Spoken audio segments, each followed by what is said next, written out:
Welcome to Engineers Academy. Subscribe to my channel and click on the bell icon to receive the notification for the upcoming videos.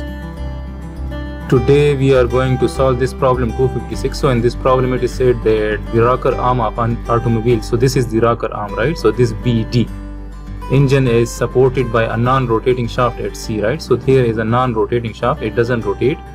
And it is said that if the design value of the force exerted by the push rod AB on the rocker arm is 80 pounds, right? So if the push rod applies 80 pound force on this rocker arm, so let me draw that force. So this will be that force.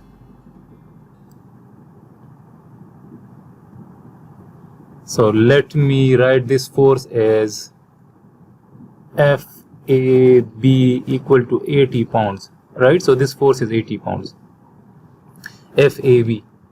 And then it says they determine the force which the valve stem, this is the valve stem, right, DE, must exert at D in order for the combined moment about point C to be 0. So it is said that we need to find the force that is applied by this arm on this rocker arm in order to cancel the moment produced by this FAB, right? So what we will do, let me draw that force also. So this will be the force applied by this arm DE, right? So this will be, and the angle of this force with the vertical is 10 degrees and the angle of this force with the vertical is 5 degrees, right? So let me write here as this is, let's suppose, FDE, right? And the next point is that compute the resultant of these two forces exerted on the rocker arm. So we also need to find the resultant of these two forces. First we need to find this FDE in order to cancel out this moment, and then we will find the resultant of these FDE and FAB on this rocker arm, right? And here it is said that this BCD, these three lines are horizontal, these 3 points lie on a horizontal line, right? So as we can see here that if I resolve these two forces into its component, right? So then I will write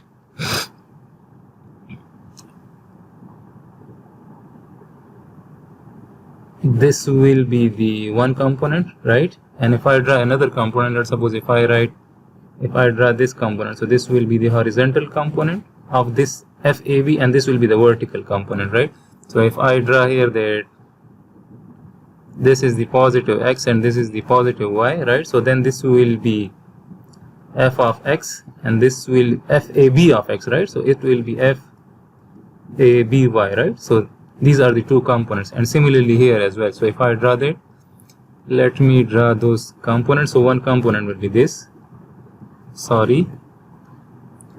this will be one component and this will be another component. So as we can see that both the x components of both the forces, right, both the x components are passing through the line of action of both these horizontal components passing through this point C, so they will not produce any moment, right? So these cos components, right, so these cos components will produce moment about this point C, right?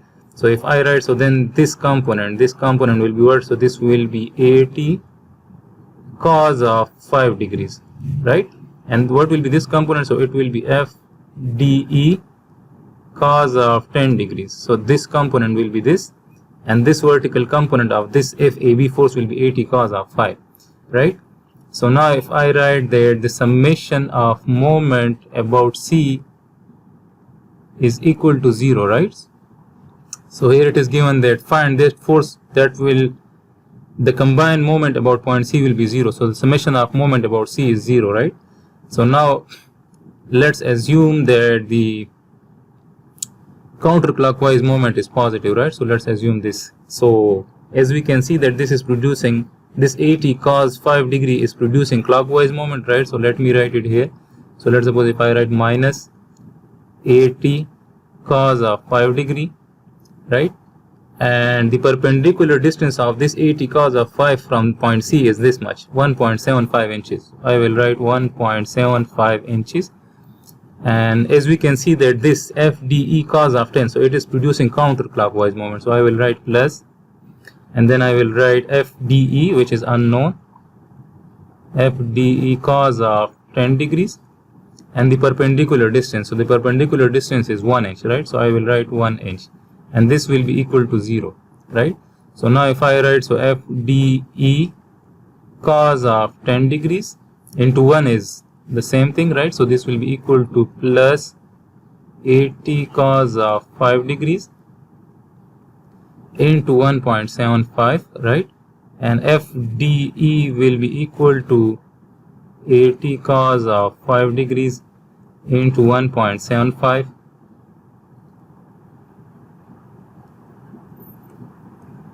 divided by cos of 10. So this will give us FDE, right? So let me calculate it. So this comes out to be 141.6 pounds, right? So now we need to find the resultant of both of these forces. So now I have drawn this. So this is FDE, right, making 10 degrees with the vertical, and this one is FAB, right, making 5 degrees, right? So what will be the resultant of both of these forces? So this will be the resultant, right? So let me draw that as well. So this will be the resultant from this point to this point, right? So this will be the resultant.